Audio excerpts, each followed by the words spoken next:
How can you avoid fraud in your financial documents? A New York state judge has just ruled that Donald Trump committed fraud by exaggerating the value of his assets in financial statements. We are watching right now as Donald Trump is in trial for fraud, business fraud.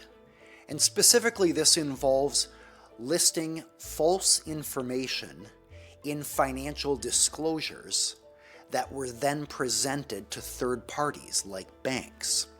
The judge has already ruled that this is fraud under the New York fraud statute. And as a result, the Attorney General is able to proceed in the case. Now, what's interesting in this case is there weren't actually damages. In other words, there's no bank out there saying Donald Trump didn't pay his debt, and in order to get that loan, he provided false information. The banks aren't saying that because they actually don't have damages. And that's what makes this case a little bit weak, a little bit unique, but under the New York fraud statute, damages are not required. And the Attorney General has argued that because the Trump organization benefited, which they say is about $100 million, through fraud, on this sort of fraud is covered by the statute, and the state has a right to go after Trump for these profits illegally gained through fraud. That's what the Attorney General is arguing now. Look, you might be a Trump fan, you might not be a Trump fan.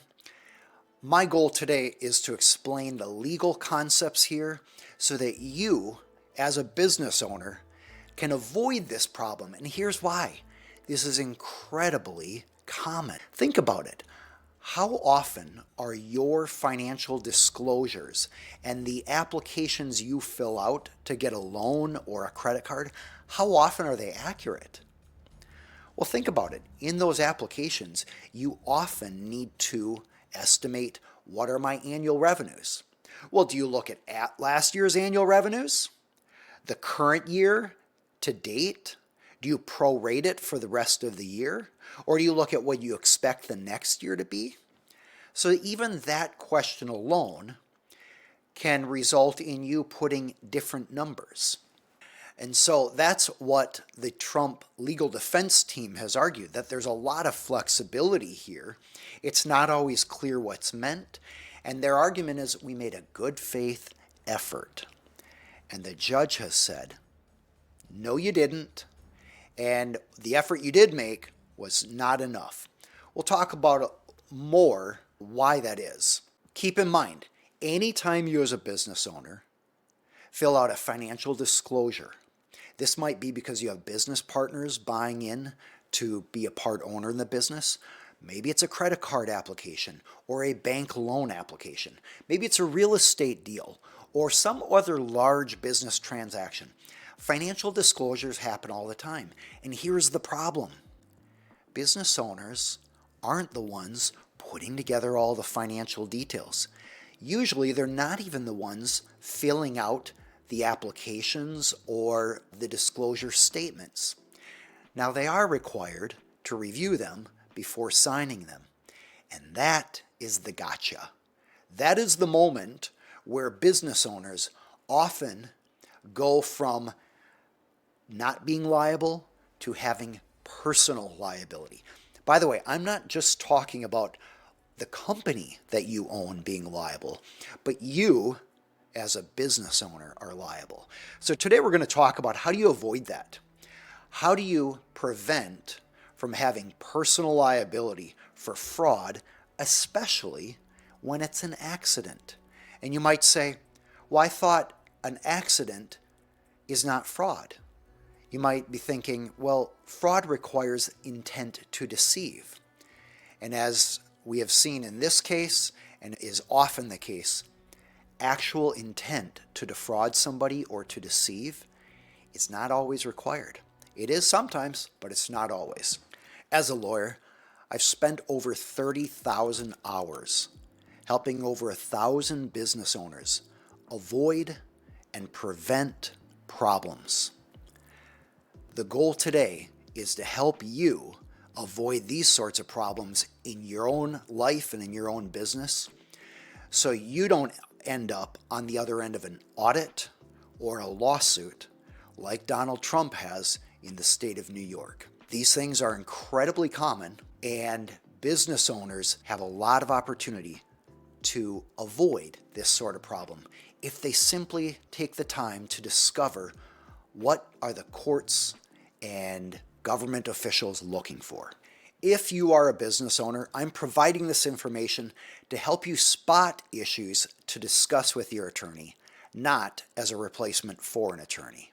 If you, your operations manager, or your HR director is interested in figuring out how can you avoid these sorts of legal problems that take down businesses or cost an arm and a leg in defending, how can you reduce your legal fees and avoid all the distraction that comes with it? I've got a free resource. It's called 7 Common Legal Mistakes Made by New Businesses. You can get it at aaronhall.com/free. You will also get free exclusive videos that are not available on YouTube that will walk you through how do you avoid these sorts of problems in your business. They're short videos with practical, actionable steps to avoid legal trouble in your company.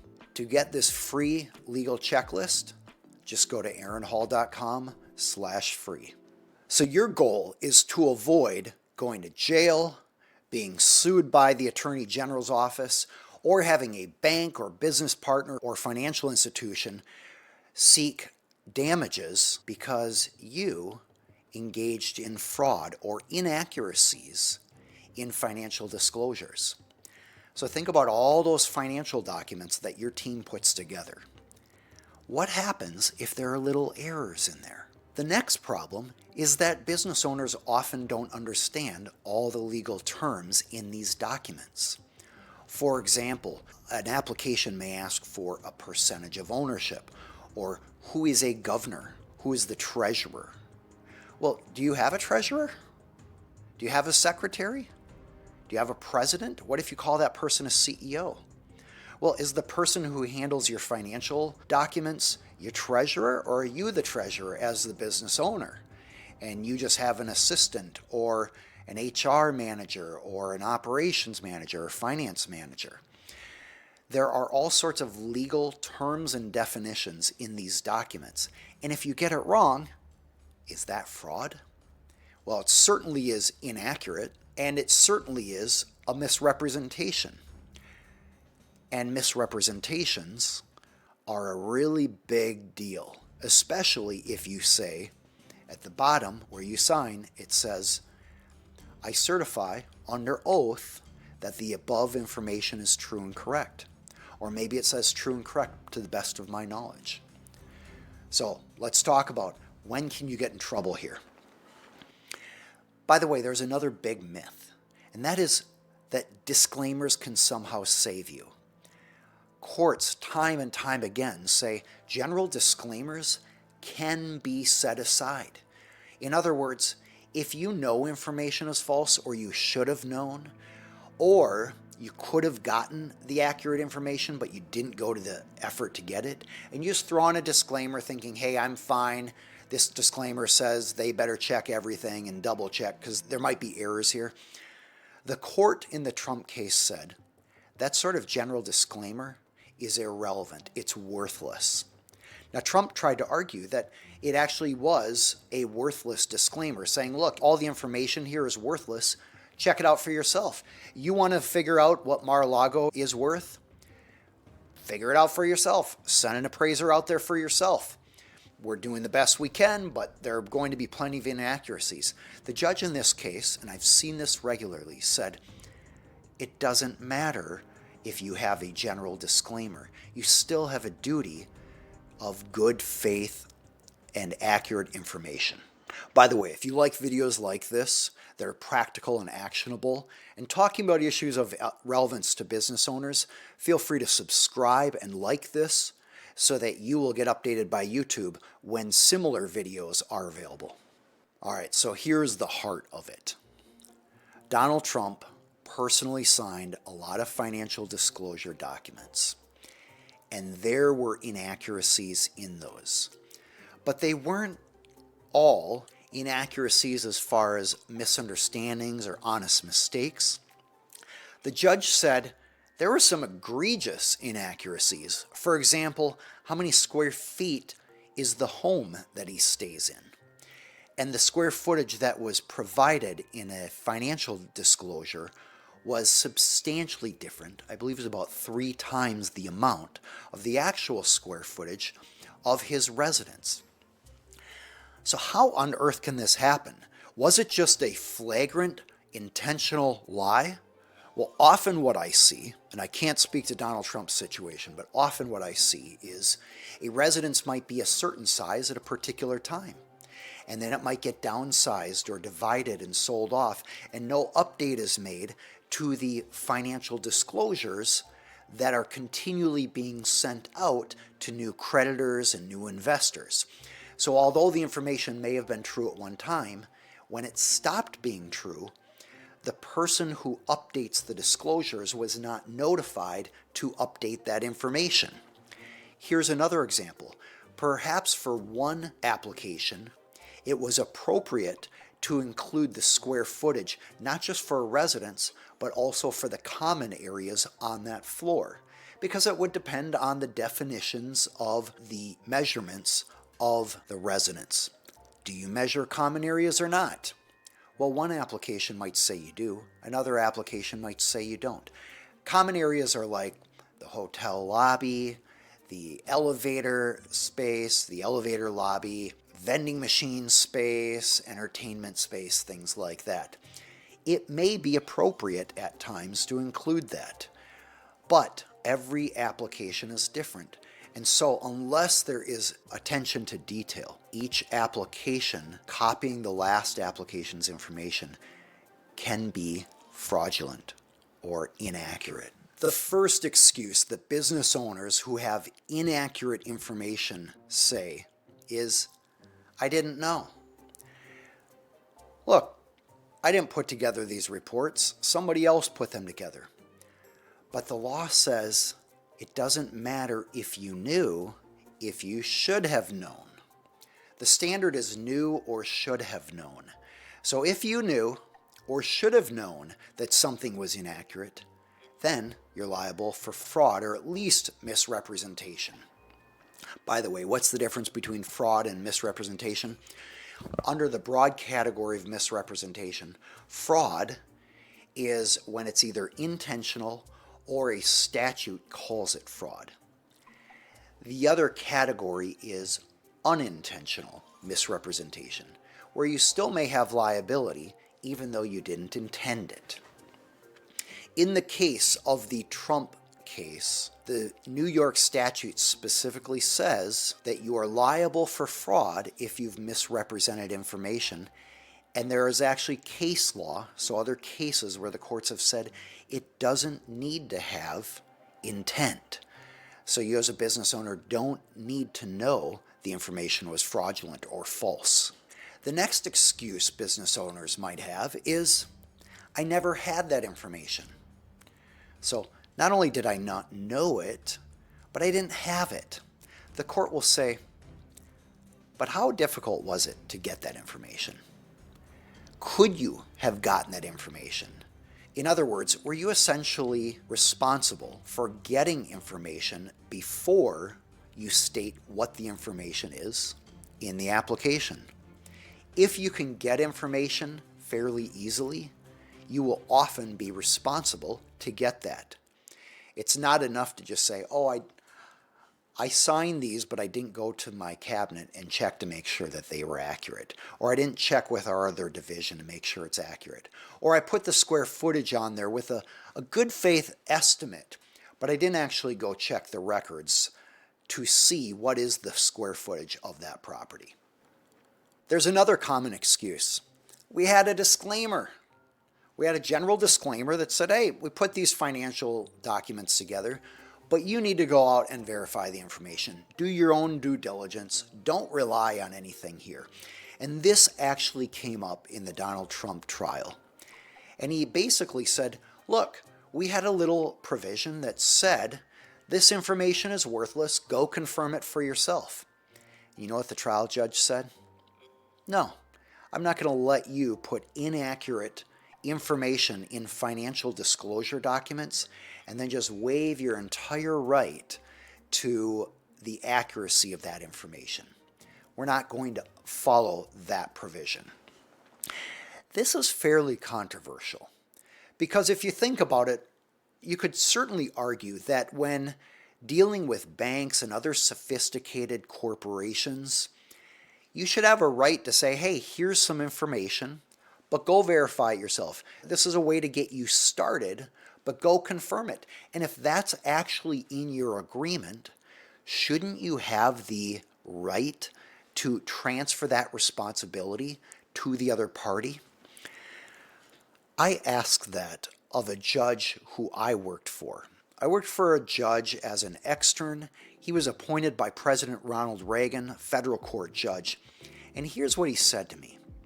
If the parties make it really clear that they want to transfer the responsibility to the other party, they can do that. And they should do it very specifically, ideally identifying very specific information or specific transfers of responsibility.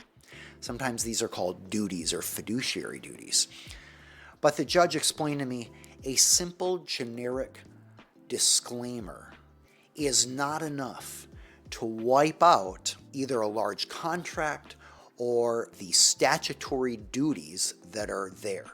So the tip is, if you are a business owner and you really want to say, look, I don't know if these financials are accurate, the duty's on you. The key is to make sure there is a very specific provision outlining that the other parties shouldn't rely on these, that the duty is on them to review them, that you've gathered the information but you are not guaranteeing they're accurate, and probably list very specifically what information may be inaccurate and needs to be confirmed. You might say, well, that's ridiculous. Why would judges not honor a general disclaimer? And the reason is because in business, it is often improperly used. Often, business owners will throw in a little disclaimer that says, don't believe anything you've read here, essentially. You need to confirm everything. And after pages and pages of details that obviously parties are relying on, the idea is you can't throw away the whole disclosure and all the representations that are made by a little disclaimer hidden at the bottom. So the idea is really about honoring the intent of the parties. If judges are convinced that the parties did intend to transfer the duty to investigate and confirm information to another party, the judge will honor that disclaimer. But where it's a little generic disclaimer thrown in at the end, or even on the front page, that is typically not enough to convince a judge that you should not be responsible for the accuracy of the information provided. Now, there's another key point. If you're a business owner disclosing information, any information you know is false, that's fraudulent. And the judge in this case said, Donald Trump knew certain information was false. Now, you might say, did he even read these applications? I mean, if his team is putting together 100 different applications over 10 years, is the business owner who signs them really responsible to read every single one? The answer is yes. That's why it's a legal document. That's why it's signed under oath. This is a really big deal. Now, if you present inaccurate information in a document and you couldn't have known whether that was accurate. For example, let's say that you said there is no taconite under the ground at this property. And then later, taconite is found when somebody digs 100 feet deep. There are kind of two ways the judge could look at this. First, you shouldn't have said that you know something is true when you didn't. So it's probably best to say, we have no information indicating there is taconite below the ground at this property. That would be a true statement. But also, it is certainly possible that you made the statement in good faith. It was based on all the knowledge you had at the time, and it really was not likely that that was there. And if it is later discovered, it would usually not be fraudulent misrepresentation, but it probably is negligent misrepresentation. And that can be a big deal if you have a statute like New York has, which is what Donald Trump is being tried for right now. Another common excuse is it wasn't reasonable to get that information. In other words, maybe getting information about taconite under the ground would have involved significant cost. Or maybe it is about some sort of pollutants, some sort of solution that was poured into the ground prior to you taking the property. And perhaps you did a basic investigation, you hired an expert to check the ground for pollutants and didn't find it. What if it simply wasn't reasonable to dig 100 feet down to find out what's present down at that level?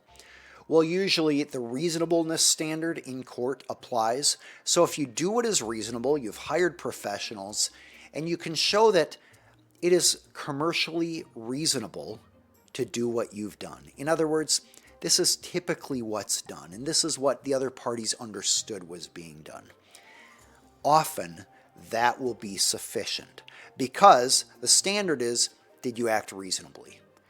Often, reasonableness is what courts inject into contracts and statutes and any other language, because reasonableness is essentially the judge or jury saying, oh, they did what a reasonably prudent person would have done in those circumstances.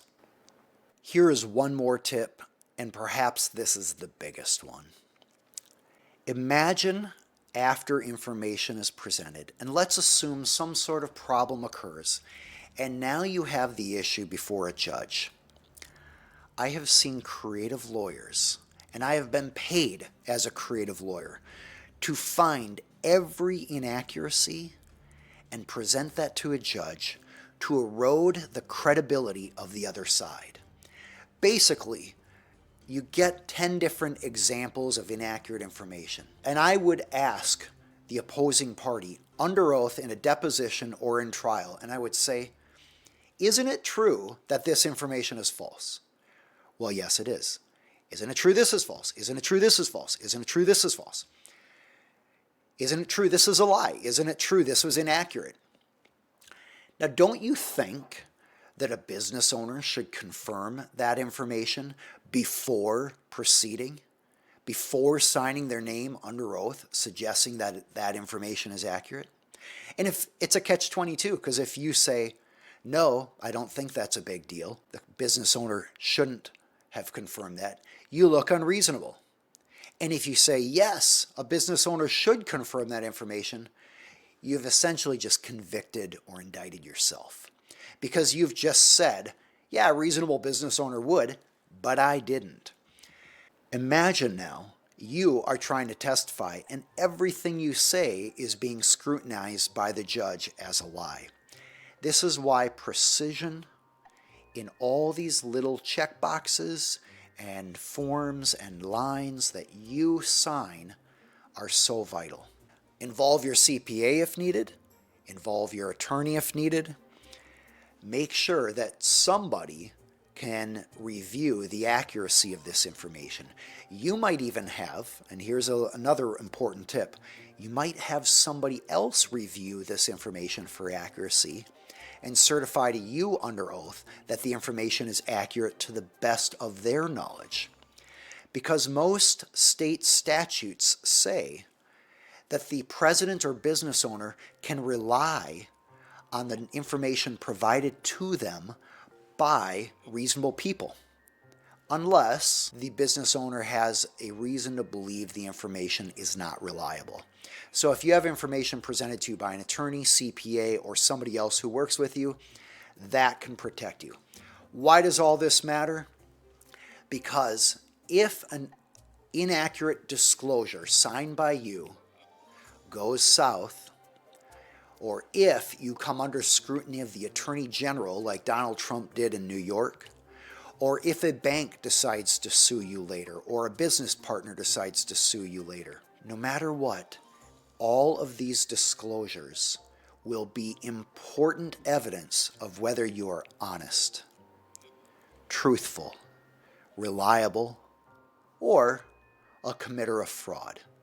And fraud is one of the worst things you can do legally, because historically there are a lot of mistakes that you can be liable for, but historically fraud involves an egregious act, often intentionally misleading another party for financial gain.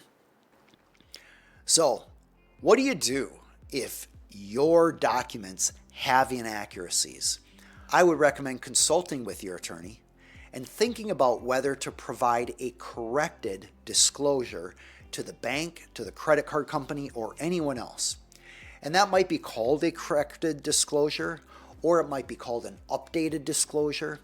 And then you put in there any inaccuracies that you found, because at least you can probably mitigate any harm if you can show that once you discovered an inaccuracy, you used good faith and reasonable efforts to provide that information to the creditor. Now, it's certainly possible it's too late, but I would consult with your attorney to figure that out. I'm Aaron Hall. I'm an attorney for business owners and entrepreneurial companies. If you like these sorts of practical tips, I welcome you to follow me here on YouTube.